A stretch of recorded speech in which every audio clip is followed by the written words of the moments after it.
कर जोरूं विनती करूं, धरूं चरण पर शीश। गुरु जी राम देवानंद जी महाराज ने दियो नाम बख्शीश।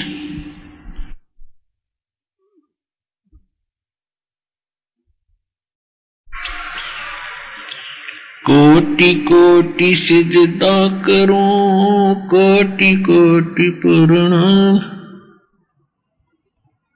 चरण कमल में राखियो, मैं बांदी जाम गुलाम। कुता हूँ गुरुदेव का, रामपाल दास का नाम। गले प्रेम की जेवड़ी, जाके चो जाऊं। तो करो तो बावड़ो, दूर दूर करो तो जाऊं।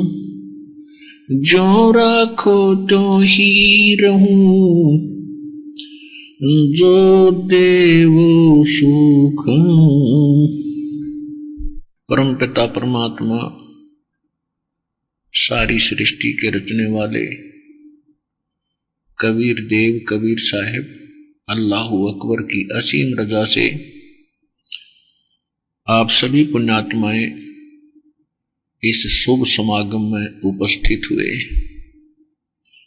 धन्य भाग है उन पुण्यात्माओं के जिनको परमात्मा की यथार्थ जानकारी सुनने को उपलब्ध हो रही है।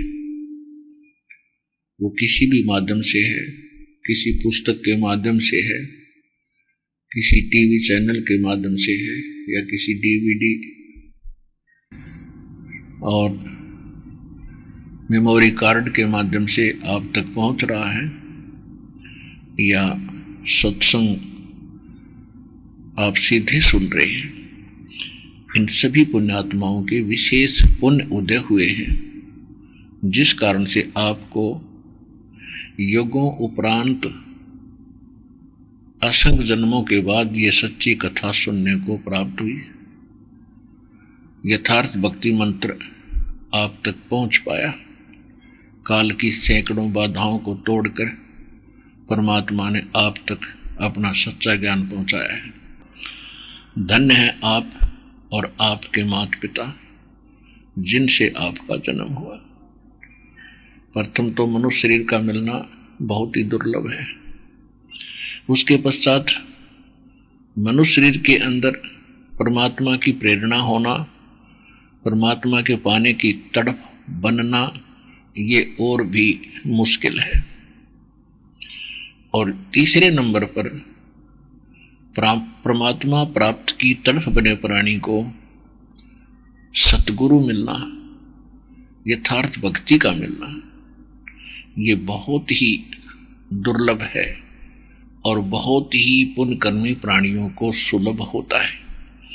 आप उन पुण्यकर्मी प्राणियों में से हैं जिनको मनुष्य जीवन भी प्राप्त है, परमात्मा पाने की तरफ भी विद्यमान है, और इसी तरफ में आपको यथार्थ भक्ति, यथार्थ भगवान और यथार्थ अध्यात्म ज्ञान प्राप्त हुआ। ये कोई डूम बाट के गीत नहीं है, ये परमात्मा का बताया मार्ग है।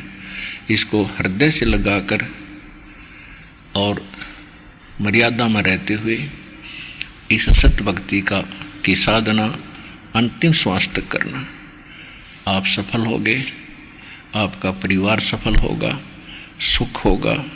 इस गंदे लोक में भी आपको बहुत सुविधाएं भगवान उपलब्ध कराएगा और फिर सतलोक लेकर जाएगा। सत्संग इस कलयुग के अंदर सत्संग का मिलना बहुत मुश्किल है, और जो संत सत्संग करते हैं वो स्वयं भी भ्रमित हैं, क्योंकि उनके पास सत्संग नहीं है,